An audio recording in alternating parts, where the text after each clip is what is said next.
पहाड़ी के दामन में बारिश से भीगे हुए दरख्तों के दरमियान एक चिड़िया का छोटा सा घोंसला था। उस घोंसले में चिड़िया और उसके नन्हे मुन्ने 3 बच्चे रहते थे। बारिश का मौसम था और लगातार 3 दिन से बारिश थमने का नाम ही नहीं ले रही थी। तेज बारिश की वजह से चिड़िया अपने बच्चों के लिए खाना नहीं ला पा रही थी। भूख से निढाल बच्चे घोंसले में बेचैन थे। आखिर चिड़िया ने फैसला कर लिया, बारिश रुके या ना रुके, मेरे बच्चों को भूखा नहीं रहना चाहिए। हिम्मत बांधकर वो घोंसले से उड़ी, करीब बहता हुआ दरिया पार किया और आगे खेतों और खलियानों का सिलसिला शुरू हो गया। बारिश अब भी तेज थी। चिड़िया इधर उधर देखती रही, किसी दाना, किसी कीड़े की तलाश में। अचानक उसे नीचे खेत में कुछ हिलता हुआ नजर आया। वो नीचे उतरी और अपनी चोंच से उसे खींचने लगी, लेकिन अगले ही लम्हे उसे एहसास हुआ, जिसे वो कीड़ा समझ रही थी, वो तो एक खतरनाक सांप था। चिड़िया के लिए वो पल मौत से कम नहीं था। सांप उस पर झपटा, लेकिन खुशकिस्मती से चिड़िया बाल बाल बच गई। वो जान बचाकर वापस घोंसले की तरफ उड़ने लगी। उसे लगा खतरा टल गया है, लेकिन वो सांप अभी भी उसका पीछा कर रहा था। बारिश जोर और शोर से बरस रही थी। दरिया के करीब पहुंचकर चिड़िया ने सोचा, शायद अब सांप रुक जाए, लेकिन दरिया के ऊपर गिरे हुए दरख्त से लटकता हुआ वो सांप भी आगे बढ़ता रहा और घोंसले के करीब पहुंच गया। अब चिड़िया अपना आप भूल चुकी थी। उसके जहन में सिर्फ अपने बच्चों की जान थी। घोंसले में बैठे मासूम बच्चे आने वाले खतरे से बिल्कुल बेखबर थे और चिड़िया कुछ फासले पर बेबसी की तस्वीर बनी हुई थी। उसने आसमान की तरफ देखा और अल्लाह ताला से दुआ की, या अल्लाह, मेरे बच्चों की हिफाजत फरमा। सांप घोंसले के करीब पहुंचा और बच्चों पर झपटने ही वाला था कि अचानक ग़िज़ा की तलाश में बुलंद फिजा में उड़ते हुए एक उकाब की नज़र उस सांप पर पड़ गई। वो बिजली की रफ्तार से झपटा, सांप को अपने पंजों में दबोच लिया और आसमान की बुलंदियों में गायब हो गया। चिड़िया ये मंजर देखकर हैरान भी थी और बेहद शुक्रगुजार भी। वो वापस घोंसले में पहुंची और अपने बच्चों को प्यार से गले लगा लिया। बेशक अल्लाह ताला सबसे बड़ा कारसाज है। एक छोटी सी पहाड़ी के करीब बसे एक खूबसूरत गांव में एक शख्स चनी रहता था।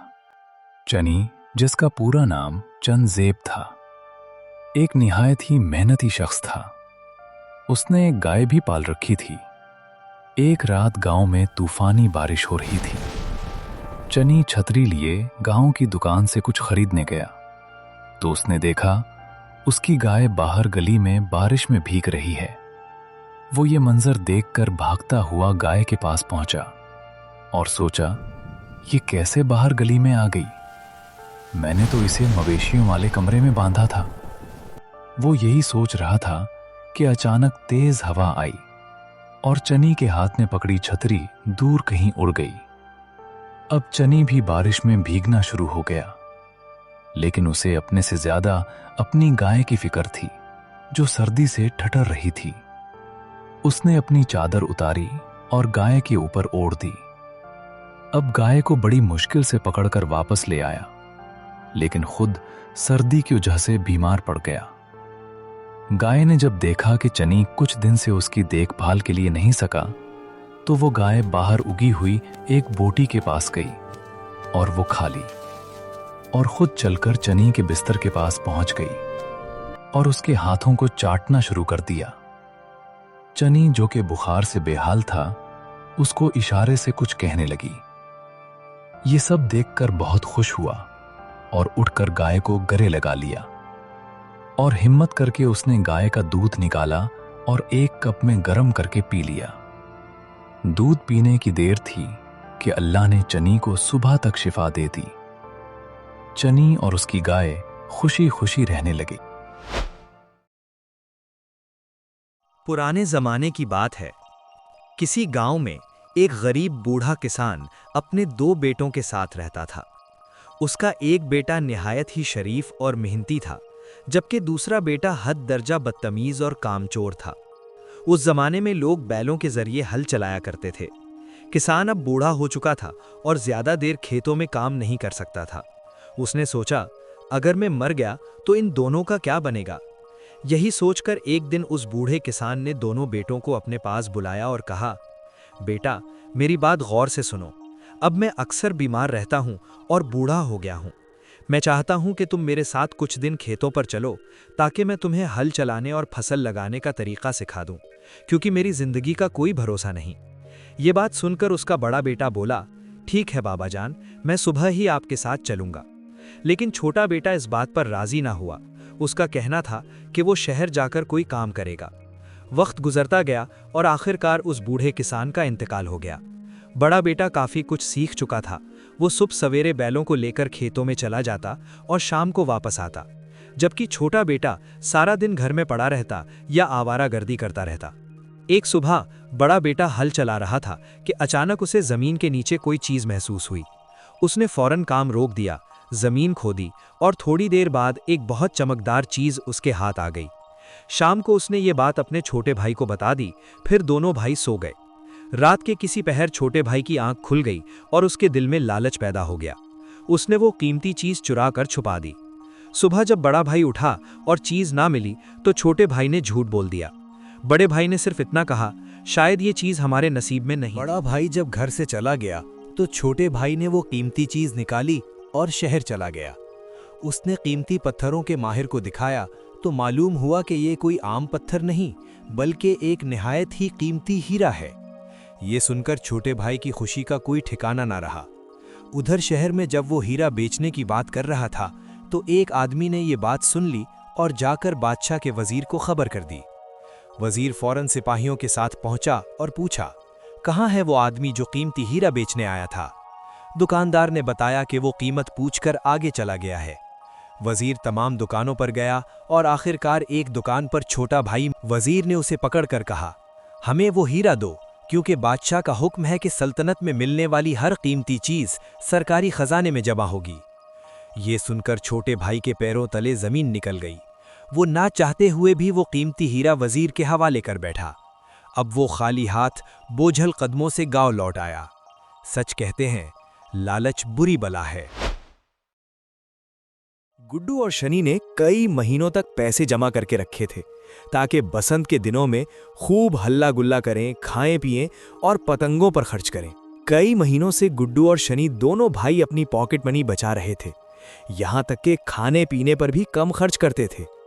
आखिरकार वो दिन करीब आ पहुंचा। अंदरूने लाहौर हर तरफ बसंत की तैयारियां, रंग, रोशनी और शोर। बसंत से एक दिन पहले गुड्डू दौड़ता हुआ घर में दाखिल हुआ। शनि भाई, जल्दी चलो, ये देखो। वो दोनों गली में पहुंचे और दूर छुपकर खड़े हो गए। दो छोटे से बच्चे 10 साल से भी कम उम्र के कचरा दान से गले सड़े फल और फेंकी हुई खाने की चीजें उठाकर खा रहे थे। पास से गुजरने वाले लोग बेहिसी से उन्हें नजरअंदाज कर रहे थे, लेकिन गुड्डू और शनि बहुत हसास दिल रखते थे। वो फौरन उन बच्चों के पास गए। तुम कौन हो और कचरे से क्यों खा रहे हो? जो जवाब मिला उसे सुनकर दोनों भाइयों की आंखें भर आईं। उनके वालिद एक हादसे में इंतकाल कर चुके थे, मां बीमार थी, घर में फाके थे। आखिर पेट की आग भी तो बुझानी होती है। गुड्डू और शनि उन्हें घर ले आए। अम्मी अब्बू को सब बताया। अम्मी ने पेट भरकर खाना खिलाया और घर के लिए भी दिया। फिर दोनों भाई अपनी जमा की हुई सारी बसंत की रकम उनकी वालिदा के हाथ पर रखाए। आप फिक्र ना करें, हम आते जाते रहेंगे। दुआओं के साथ वो रुखसत हुए। शहर बसंत के शोर में डूबा हुआ था। गुड्डू और शनि खुशी से घर वापस आ रहे थे, क्योंकि जो काम उन्होंने किया था वो फजूल खर्ची से कहीं बेहतर था और अल्लाह और उसके रसूल सल्लल्लाहु अलैहि वसल्लम के नज़दीक बहुत अफजल। रमज़ानुल मुबारक का चांद नजर आ गया था, लेकिन चुनी ये देख और सोच कर परेशान था कि अब पहले जैसा जोश व खरोश, हलचल और गहमा गहमी नहीं है। न बारिशें वक्त पर हो रही हैं, मौसम भी पहले जैसे नहीं रहे। घर घर बीमारी ने डेरे डाल रखे हैं। उसने सोचा, आज बाहर गली महलों में, बाजारों में जाता हूं और बारीक बीनी से जायजा लेता हूं कि उन सब मुसीबतों, परेशानियों और बेबरकती की असल वजह क्या है। यही सोचकर वो बाहर निकला ही था कि आप पड़ोस वाले भाई साहब जिसने भैंसें रखी हुई थी, दूध मार्केट में बेचने से पहले उसमें पानी की मिलावट कर रहा था।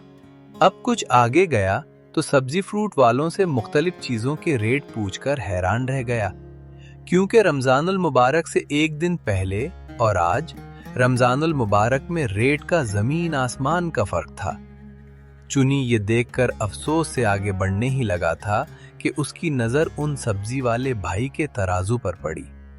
वो नाप तोल में भी हेरा फेरी कर रहा था। वो अफसोस से सर हिलाता हुआ आगे बढ़ गया।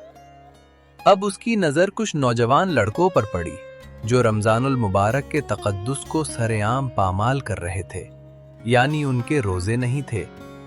चुनी थोड़ा आगे गया तो उसने कुछ ऐसा देखा कि उसके पैरों के नीचे से जमीन निकल गई। उसके सामने एक मसालहजात का कारखाना। यहाँ कुछ लोग रोजों के लिए मसालहजात तैयार कर रहे थे, लेकिन कुदरती अज्जा की बजाय इन मसालहजात में रंग, केमिकल और तरह तरह की मुजिर सेहत धातें डाल रहे थे। उनकी आंखों पर दौलत की पट्टी बंधी हुई थी। ये सारे मनाजिर देखकर उसने कानों को हाथ लगाए और बेबरकती, बीमारियों, परेशानियों की वजूहात उसके सामने आ गई थी। चुनी अपने इर्द गिर्द और भी बहुत सी बुराइयां होती हुई देखकर अफसुर्दा हालत में घर को वापस आ गया।